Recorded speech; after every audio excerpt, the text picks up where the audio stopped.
la méga ride en Italie avec Motoclub Québec. Voici ce que ça a donné. À l'automne dernier, j'ai eu la chance de visiter l'Italie avec la méga ride de Motoclub Québec. Une aventure de 11 jours à travers les plus beaux paysages que l'Italie a à offrir. On s'apprêtait à vivre une aventure extraordinaire. Le trajet nous amènerait vers des routes de montagne aux courbes se succédant les unes après les autres et je découvrirai même mes premières tornantes, des courbes serrées et en angle à flanc de montagne qui vous font grimper ou descendre en altitude rapidement. Le tout couronné de bouffe de roi à tous les repas. Toi, ça fait quoi, une quinzaine d'années que tu es au Québec? Oui, c'est 15 ans depuis 1999. Puis, tout Tu t'ennuies de ton pays? Bien, c'est sûr. J'ai m'ennuyé de mon pays, de mes montagnes, parce que moi, je suis né sur les Alpes. Donc, les Alpes, quand je suis dans les Alpes, moi, je suis bien. Et tout a commencé pour une blague, parce que j'avais commencé à dire à mes amis que j'aurais aimé les apporter, les amener sur les Alpes, parce que c'est le paradis des motos et tout, que c'est super beau. Mais moi, je les disais comme une blague. Puis, le monde a commencé à dire, pourquoi pas, pourquoi pas. On est allé. Donc, de là a commencé l'histoire de la méga ride. Et désormais, on est rendu à la 10e méga ride. Et voilà, donc moi j'amène des Québécois en Italie. J'ai fait découvrir mon pays, l'Italie, la France, l'Europe.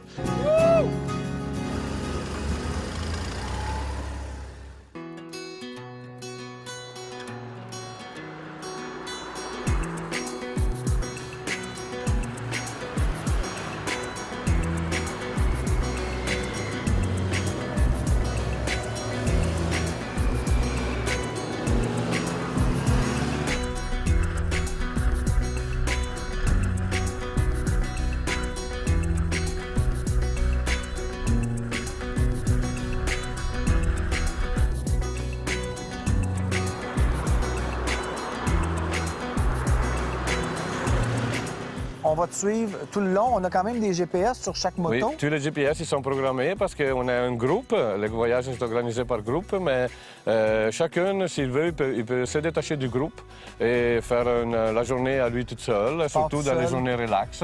Okay. Donc, chaque personne il peut décider qu'il préfère faire moins de kilomètres, faire un peu de visite, de rester couché ou de faire une autre route plus vite, moins vite, etc. Donc, tous les hôtels ils sont programmés dans les GPS.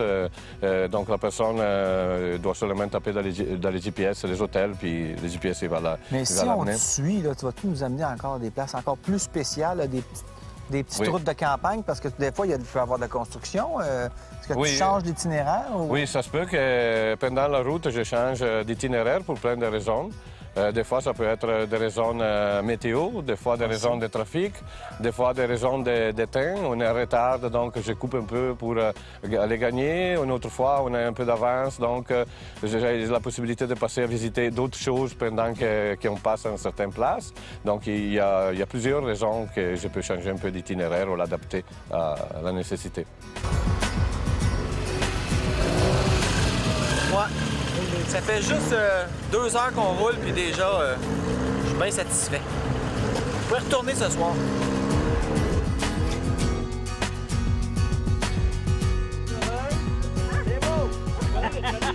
Là, c'est notre premier arrêt de la journée. On fait une demi-journée, en fait, parce qu'on est arrivé à 12h30, là. Et ils nous ont emmenés sur la route des Crêtes, dans le coin de Cassis, pour faire un petit réchauffement dans les courbes. Et je dois dire que c'est hallucinant. C'est déjà beau et apparemment, ça va être encore mieux dans les prochains jours. On voit la mer Méditerranée des deux côtés. C'est magnifique. Et on apprend aussi à rouler ensemble. Quand on roule en groupe, il faut savoir un peu comment tout le monde roule. Donc, c'est l'occasion, en faisant une petite randonnée comme aujourd'hui, environ une centaine de kilomètres, là, de se connaître un peu mieux pour bien rouler en groupe. Alors, on s'amuse tout en sécurité.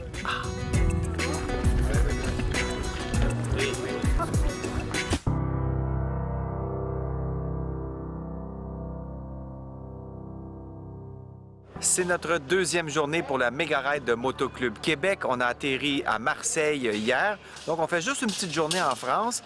On est ce matin à La Ciotat, toujours en France, et on se dirige tout de suite vers l'Italie et ses multiples courbes. On en a fait déjà pas mal hier.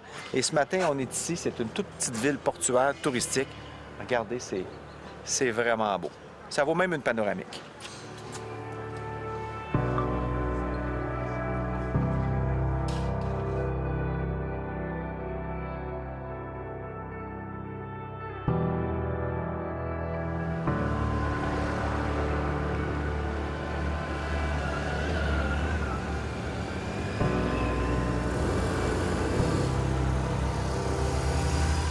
pour moi, rouler en Italie, c'est un peu un rêve qui se réalise, tout comme en France. Mais là, on faisait juste une journée en France. Là, ça s'est passé rapidement.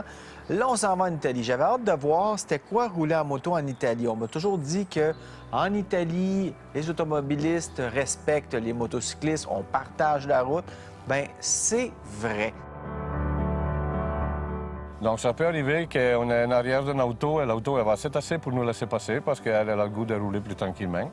Donc, il y a beaucoup plus de respect que chez nous. Il y a un partage de la route Oui. qu'on aimerait bien avoir chez nous, mais qu'on n'a pas. Ici, ça n'existe pas.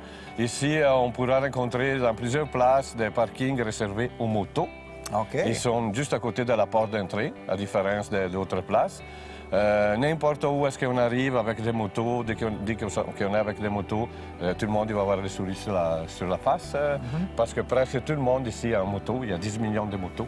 Oui, la culture moto en Italie, c'est fort. là. C'est pratiquement comme le hockey chez nous. là. Oui. Les enfants font des courses de moto. Valentino Rossi, pour ne nommer que lui, c'est un grand champion de moto. C'est des idoles ici. là. Ici, la moto, c'est un moyen de transport avant de tout, et aussi un loisir. À Québec, c'est un loisir.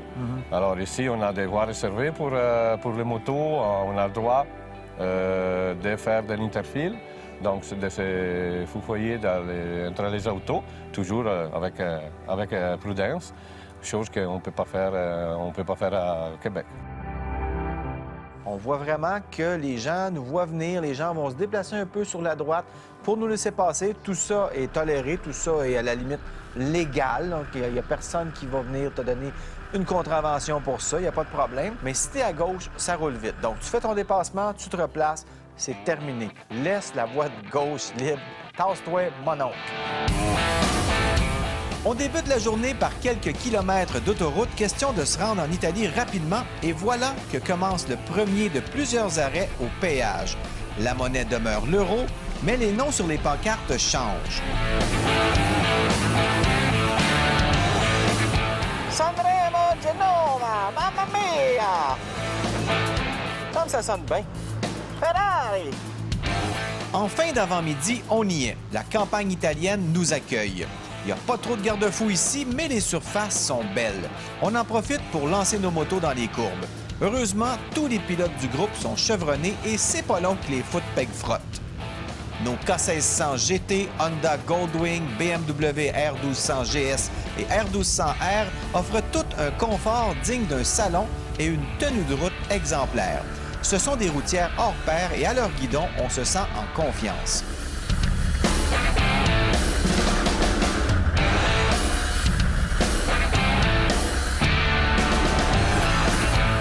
Les montagnes de la région offrent des routes qui semblent imaginées par des motocyclistes et on en croise pas mal par ici. Max nous raconte d'ailleurs que dans sa jeunesse, en Italie, il venait régulièrement ici et c'est pourquoi il connaît si bien les meilleurs tracés pour s'amuser sur deux roues. La deuxième journée, c'est dans la vallée de Valtrebbia que ça s'est passé. Et c'est une de mes plus belles journées de moto à vie. On a fait des cols de montagne. Max nous a amenés sur des routes incroyables. Écoute, je roulais, puis des fois, je partais à rire tellement... J'étais là, bien, voyons, ça se peut pas des belles routes de même. C'est vraiment des courbes, des courbes, des courbes, des courbes, des courbes, puis encore des courbes. Toute la journée, on a passé, je pense, 5 montagnes, des cols de montagne comme ça. On s'est gâté pas mal. Il n'y avait personne sur les routes parce que ce sont des parcs nationaux.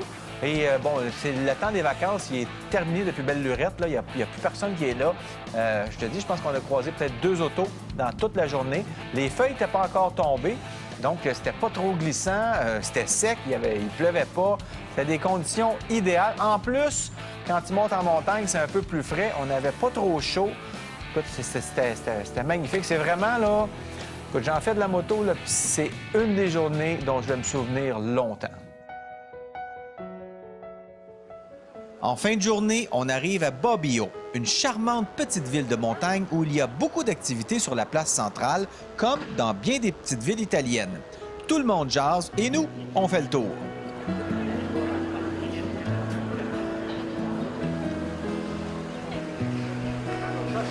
Je viens de parler avec le propriétaire. C'est une moto Guzzi 1938. Elle est restaurée parfaitement. Il va chercher une jolie. Il va chercher une jolie jeune femme. Les Italiens, hein? Il est allé chercher une fille pour prendre la photo.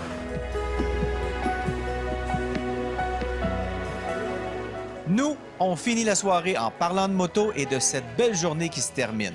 Ça commence bien.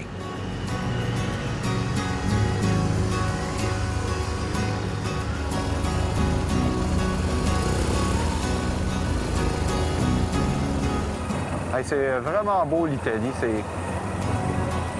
En fait, quand on vit en Europe, on se rend compte qu'il y a vraiment beaucoup plus d'histoire que chez nous. On dirait que les buildings nous racontent l'histoire de la ville.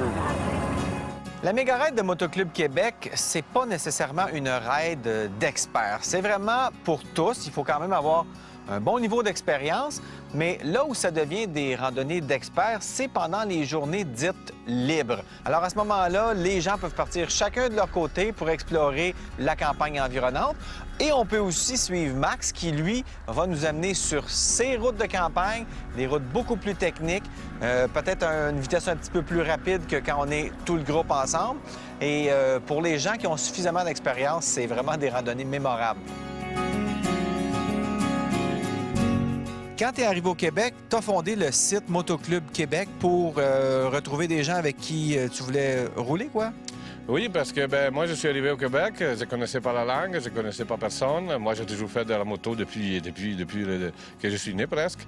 Et donc, j'ai recommencé à faire de la moto. Avec ça, j'ai commencé à connaître plusieurs personnes. Puis j'ai voulu apporter au Québec un peu d'italianité, donc d'organiser des cafés-rencontres. On avait commencé avec un café-rencontre le jeudi, puis finalement on a fait 2 cafés-rencontres le mardi et le jeudi. Puis désormais on a 2 cafés-rencontres à l'année longue, seulement sur la rive sud, puis on a d'autres sur la rive nord de la Mauricie, etc. Et de là, c'est parti l'aventure de Motoclub Québec. Là, tu as pas mal de membres. Oui, il y a plus de 10 000 membres. 10 000 membres? Oui. Pour toi, rouler en Europe versus rouler en Amérique du Nord, quelle est la différence? C'est toute une autre affaire.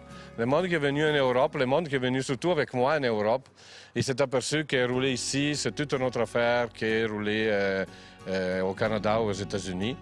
Un des commentaires que j'ai plus apprécié, fait par plusieurs méga riders, c'était qu'ils sont revenus au Canada, qui étaient meilleurs pilotes d'avant.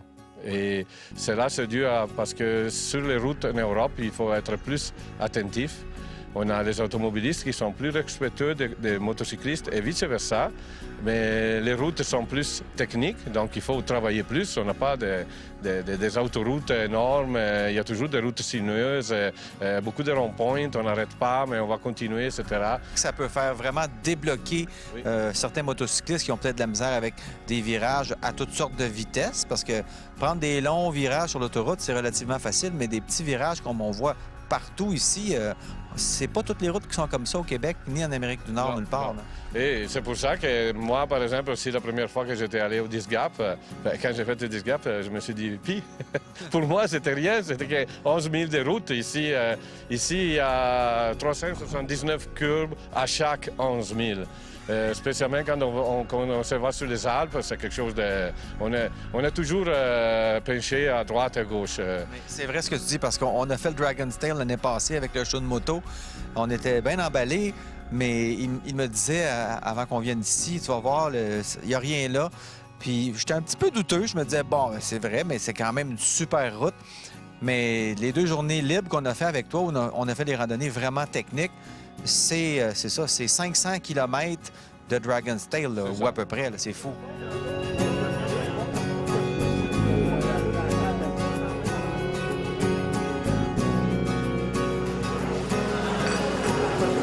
En Italie, même dans les haltes routières, on a droit à du très, très bon café. Mais comme vous voyez, tout le monde en prend. C'est vraiment populaire. Encore une quarantaine de kilomètres d'autoroute. Et puis, après, c'est des courbes.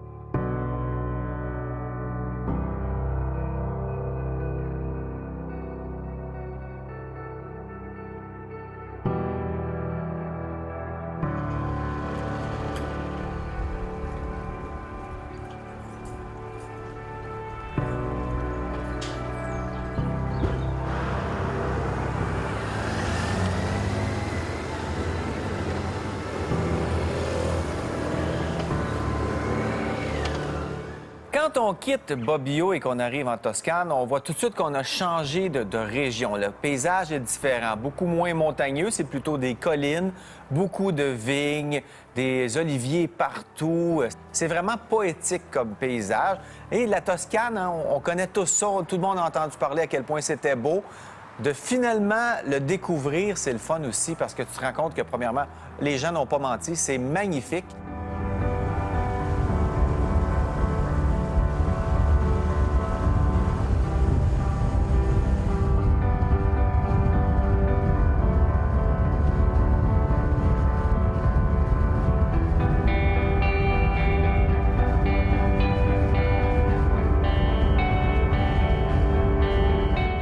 Dans la journée, je roulais, puis des fois, je me mettais à rire tellement la route est dessinée pour la moto, c'est fou. Et il y a moyen de le faire prudemment. Il n'y avait presque pas de trafic. Et en Italie, c'est pas comme au Québec, là. On a beaucoup de respect pour les motocyclistes et les motocyclistes ont beaucoup de respect pour les automobilistes, de sorte que la route, on la partage. Si on arrive derrière une voiture, la plupart du temps, dans 2 minutes, la voiture va se ranger sur le côté pour nous laisser passer. Alors, on passe et on sort le pied pour dire merci. Donc, c'est très simple, c'est charmant et on peut vraiment profiter des courbes. C'est le fun.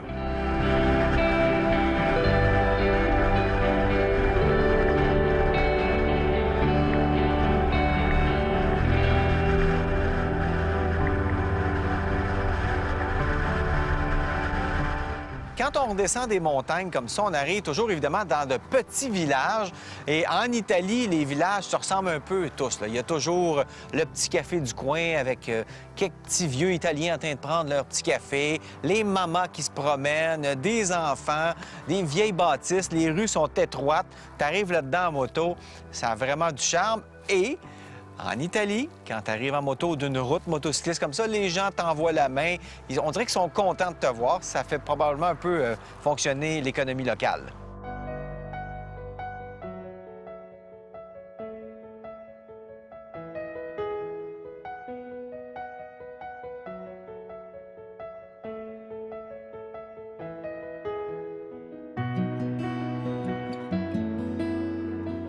Notre hôtel était situé à Castellina in Chianti. Juste le nom de la ville, c'est poétique. Puis la petite route, là, le dernier 8 km pour se rendre là, curieusement, Max et moi, on a perdu le reste du groupe. On était enchantés des paysages et surtout des courbes. Magnifique randonnée. Je capotais.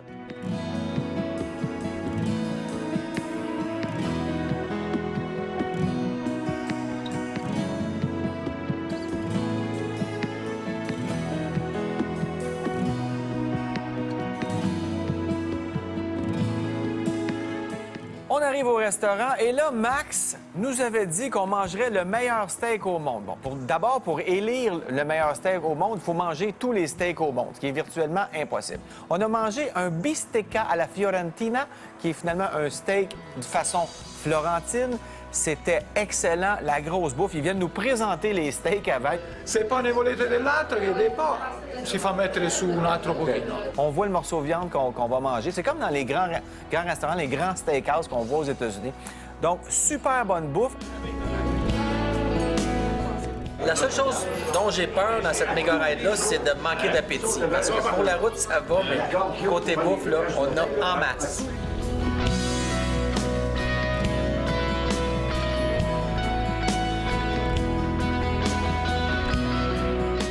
Après ça, pour digérer toute cette bouffe-là, parce qu'il y en a eu, on a décidé d'aller prendre une petite marche dans la charmante ville de Castellino in Chianti.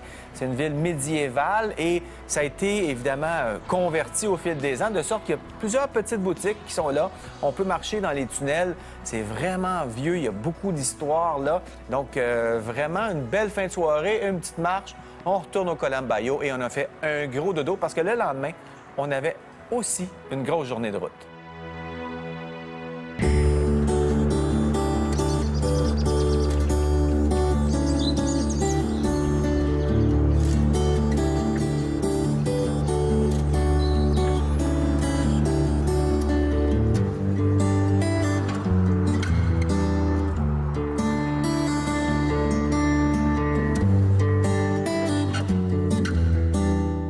C'est notre 4e journée avec Max, notre charmant guide italien. Buongiorno. québécois aussi. Buongiorno. Dis-moi, Max, qu'est-ce qu'on fait aujourd'hui? Aujourd'hui, on va se promener dans les vallées et les collines de la Toscane. Puis on va faire les mythiques Passo del Muraglione. C'est OK. un col très, très fréquenté par plein de motocyclistes. Oui. C'est mardi, donc ça se peut bien qu'on ne va pas avoir trop de Ah, retard. ça, c'est le fun. Il faut faire attention à la police. Il y a beaucoup de police. Il va y avoir beaucoup de courbes. Mais on va user les pneus sur le côté. Ça, j'aime ça. Parfait. Bon, ben, allons-y. La vie est dure, hein? Oui, des Oh fois, my oui. God.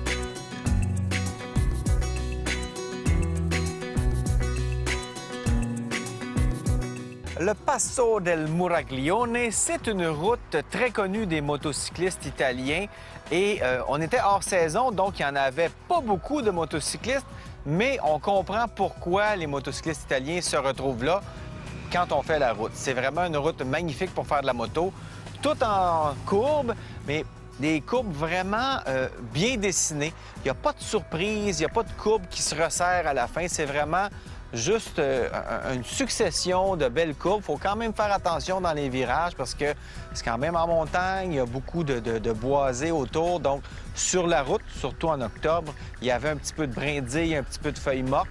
Il fallait faire attention, mais on s'en est donné à cœur joie toute la journée.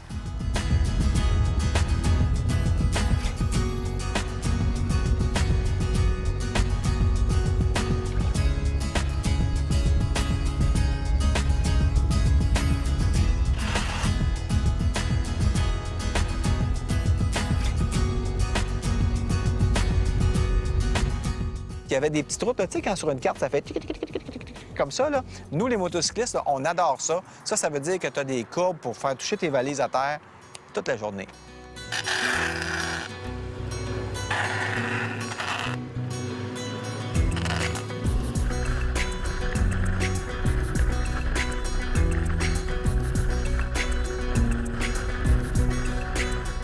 Dis-moi, quand tu fais tes itinéraires, est-ce que tu es basé en fonction des paysages, des routes, des hébergements? Comment tu te bases pour faire ça? Sur plein de choses. Il y a beaucoup d'études que j'ai faites sur les itinéraires. Je travaille beaucoup aussi avec plein d'amis, plein d'autres motoclubs. Donc, c'est toute une étude aussi sur l'itinéraire pour trouver le meilleur compromis entre les temps que ça prend, les plus beaux possibles, les plus sécuritaires aussi possibles. Et donc, ça prend beaucoup de temps pour évaluer les pour et les contre. À chaque journée, j'ai plusieurs itinéraires dépendant aussi Oui, de la parce météo. qu'on a vu ça. On a chacun un GPS sur nos motos dans lesquels Max a entré l'itinéraire prévu. Oui. Mais souvent, on se rend compte que tu ne suis pas ça. Il connaît tellement bien la région que Oui. tu changes au Puis, gré de ce que tu vois là. En Italie, surtout, on a tellement de routes qu'on ne peut pas faire comme, par exemple, chez nous, on peut faire un itinéraire sur Google Maps ou quoi, parce que ça ne marchera tout simplement pas. Donc, il faut vraiment travailler sur le terrain et découvrir le terrain.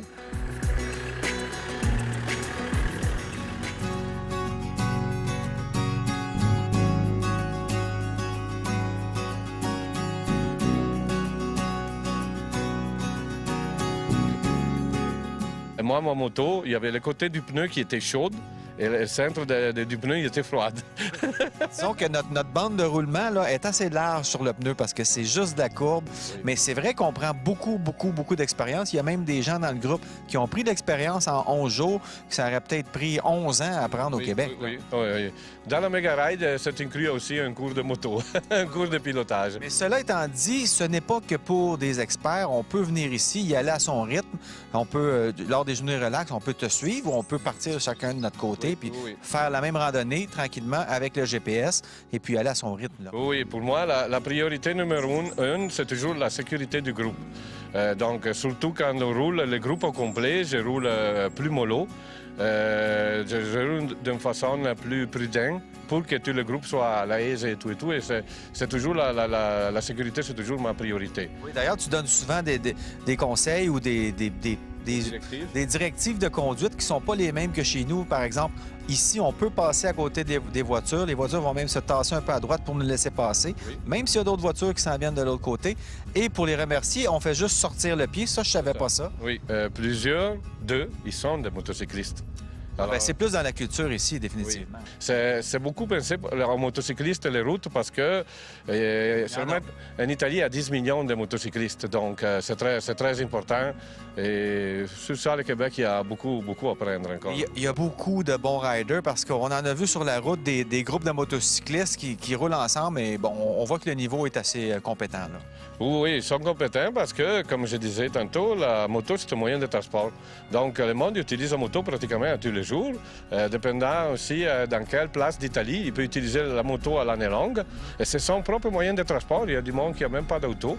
Donc, veut pas, ben, on apprend à rouler. Puis, sur des routes comme ici, où est-ce que le trafic aussi c'est plus intense, ben, il faut se réveiller. Donc, il faut devenir bon. Quel est le meilleur temps pour venir faire une randonnée avec toi? Bien, normalement, les randonnées, moi j'ai fait des randonnées aussi en avril, mais plus sur l'Espagne, parce qu'ici c'est encore un peu froid. Ici, en France ou en Italie, je l'organise surtout en mai, en juin. Juillet à août, c'est trop cher. Il y a trop, tous les Italiens et les Français sont en vacances à ce moment-là. Puis je reprends encore en septembre, octobre.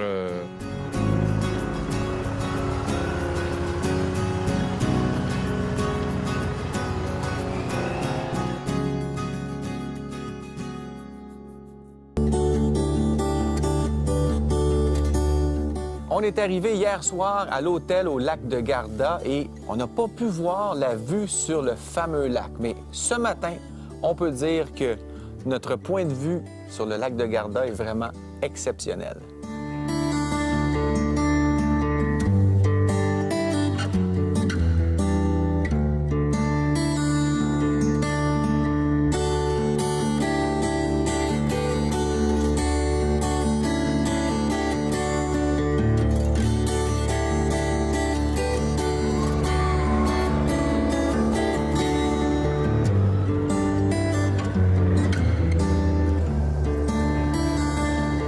Quand on est parti de l'hôtel Paradiso, qui se trouve vraiment en haut du lac de Garda, en haut de la falaise, il y a une petite route qui descend, qui est vraiment magnifique. C'est hyper escarpé, beaucoup d'épingles, mais pas juste une épingle. C'est une épingle et en plus, ça monte ou ça descend dans l'épingle. Ça fait ça comme ça. Donc, il faut vraiment pas trop aller vite. Ils sont vraiment malades, les ingénieurs routiers italiens. Regardez ça. C'est fou. Bon, je vais arrêter de vous parler. Je vais regarder où je vais aller, là, parce que... Mettons qu'on veut pas passer droit.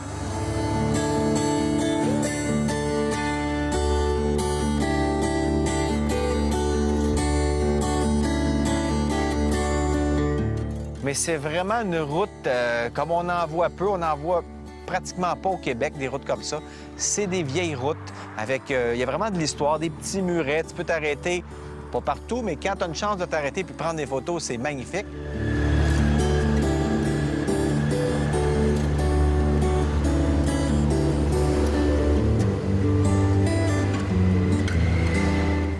C'est tellement serré contre la falaise que parfois, il faut passer au travers. Il y a plusieurs tunnels en descendant. Des plantes qui arrivent ici au-dessus de nous carrément. J'ai découvert qu'en Europe, comparativement à chez nous, pour se rendre du point A au point B, il n'y a pas qu'une ou deux routes là, possibles à emprunter. Il y a souvent 10 routes. C'est pour ça que c'est important, ou en tout cas c'est pratique, de faire ça avec un guide ou tout au moins de louer la moto avec ce qu'ils appellent ici, en bon français, le self-guided tour. Donc, il te donne un GPS avec des suggestions d'itinéraire selon le nombre de kilométrages que tu as le goût de faire dans la journée. Mais ça, c'est essentiel parce que tu perds pas ton temps.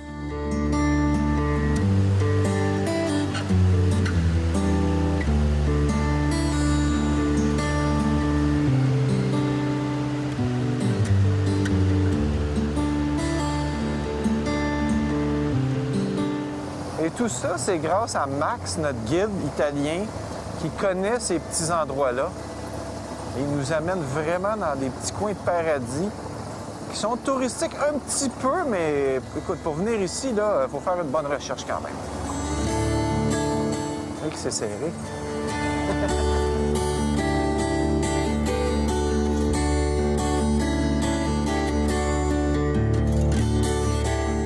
Tu sais, quand tu dis des routes où il faut vraiment pas passer droit dans les virages, là, ici, là, c'en est une.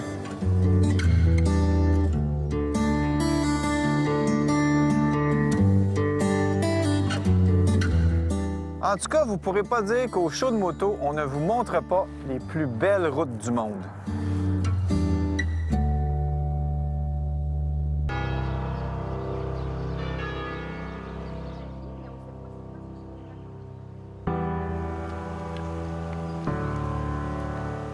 La ville de Bobbio, c'est essentiellement l'image qu'on se fait de l'Italie quand on ne l'a pas visitée. C'est une ville typiquement italienne. C'est dans les Apennines, une chaîne de montagnes qui descend jusqu'à Rome. Dans les rues, il y a du pavé. C'est une ville qui fête son millénaire. Donc, beaucoup d'histoire. Il y a plein de petites rues en pavé, des églises un peu cachées, la typique grande place centrale, comme dans plusieurs petites villes d'Italie. Vraiment magnifique. Et ça a donné que la journée qu'on était là, il y avait le marché. Donc, on stationne les gros camions directement en face des églises, on ouvre les portes, on ouvre les côtés. Et c'était le fun d'entendre les gens négocier le prix, se parler en italien. C'est vraiment des paysans, c'est vraiment le fun.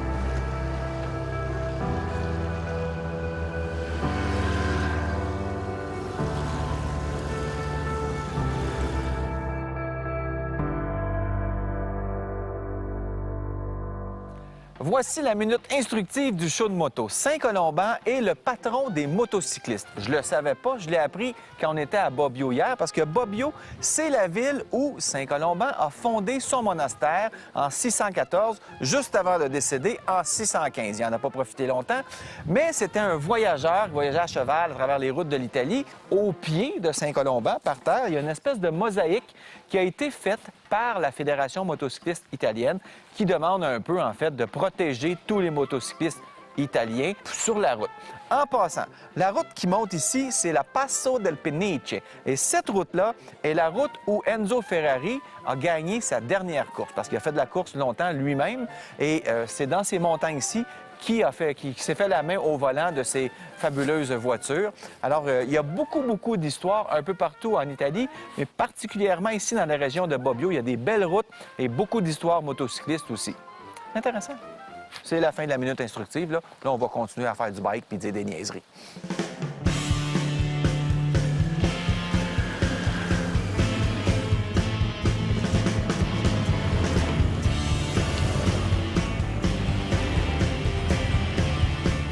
Plus on descendait les montagnes à partir de Bobbio et qu'on se dirigeait vers la Côte d'Azur, Nice, Monaco, plus il faisait chaud. Donc, le ciel s'est dégagé, il faisait chaud et c'est pas surprenant parce que dans ce secteur-là de la Côte d'Azur, on a 300 jours de beau temps par année. Tu sais, ça va assez bien. Mettons que quand tu entends ça, tu te dis « Ouais, je déménage-tu, moi, là? »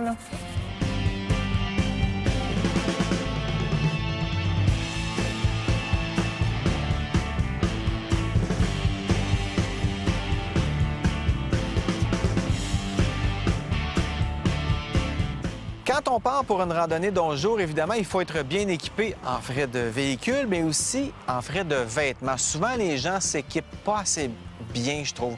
On va couper un peu sur un bon casque. Bien, un mauvais casque, qu'est-ce que ça fait? C'est que quand tu roules sur l'autoroute, ça fait plus de bruit, ça vibre plus, tu es moins confortable à la longue. On parle de journée de 7-8 heures de route, donc c'est important d'avoir un bon casque, des bons gants, bons vêtements. Moi, je faisais vraiment le road test de mes vêtements Dainese. Je les ai adorés, une bonne doublure, confortable et en plus, ça fait bien. Essayez des vêtements peut-être plus dispendieux. Il y en a qui sont vraiment dispendieux, mais des fois, de mettre un petit peu plus de sous pour un bon manteau, bien, ça peut faire que tu vas apprécier plus ta randonnée, voire même plus ta saison de moto.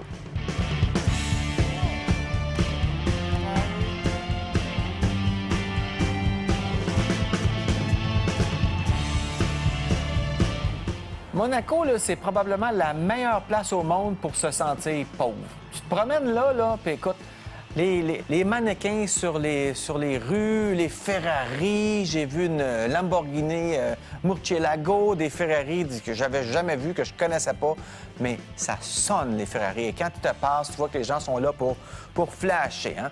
Si un gars a une lumière en Ferrari, il part pas mollo. Non, il écrase, il part, ça fait du bruit, regardez-moi. Après ça, on passe devant la marina avec les bateaux tous plus gros les uns que les autres. J'ai vu, il y avait un bateau en cale sèche, c'était le Don Pablo. Tant je me verrais, moi, Don Pablo, sur mon gros yacht à Monaco.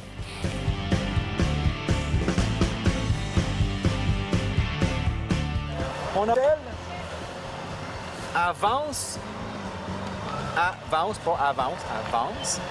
Et il n'est pas trop tôt, on a une grosse journée dans le corps, mais c'était magnifique. On a fait la côte, là, Nice, Monaco.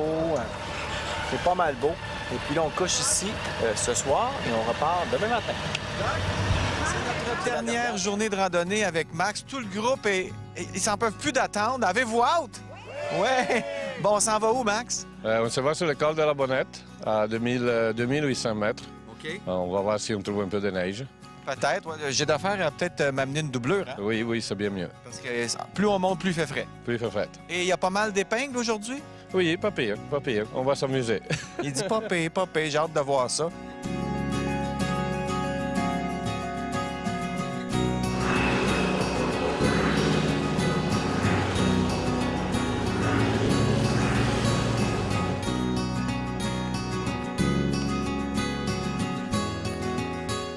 On est sur le col de la Bonnette et on est à 1400 mètres, mais on est juste rendu à la moitié de la hauteur.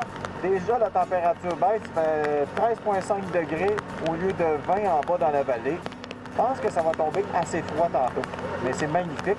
Il y a juste la pluie, il faut faire attention à la chaussée parce que c'est un petit peu glissant.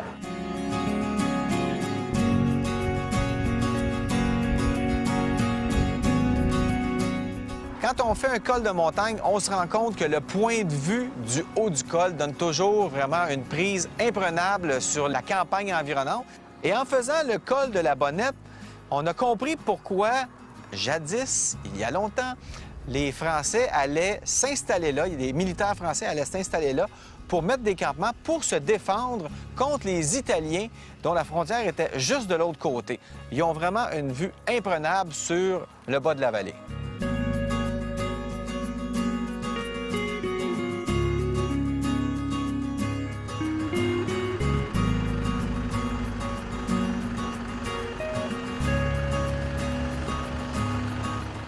C'est magnifique, on est à la hauteur des nuages. Là. On voit la ligne clairement.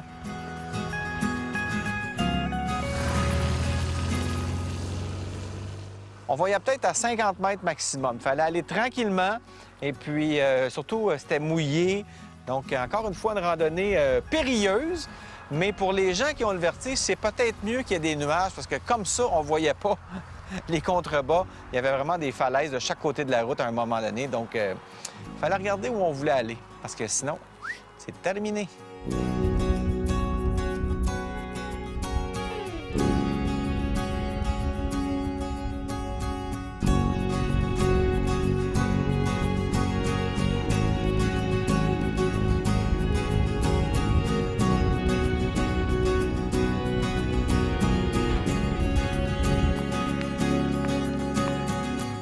Pour ceux qui n'ont jamais fait de grandes randonnées comme ça, en groupe, il y a beaucoup d'avantages de rouler en groupe. Premièrement, moi, je trouve ça plus sécuritaire parce que quand tu te déplaces à 5, 6, 7 motos, comme on le fait, bien, les gens te voient venir de loin sur la route. Donc, c'est plus sécuritaire qu'une moto tout seul, ça, c'est sûr et certain. Ensuite, bien, il y a toujours la camaraderie qui se développe. On se rencontre à l'aéroport, on se connaît pas, on vient d'endroits, de milieux complètement différents. Puis après 11 jours, bien, la plupart du temps, comme dans le cas échéant en ce moment, on a vraiment eu du fun. Tout le monde, ça a bien fité. C'est des gens différents, mais on s'est bien entendu. Entre autres, moi, je pense que c'est parce qu'on a une grande passion commune, c'est la moto. Il n'y a pas personne qui vient ici faire 11 jours de moto. à toutes les intempéries sans avoir une grande passion pour la moto. Tu sais, si on décide de se payer des vacances de moto comme ça, c'est parce qu'on aime ça.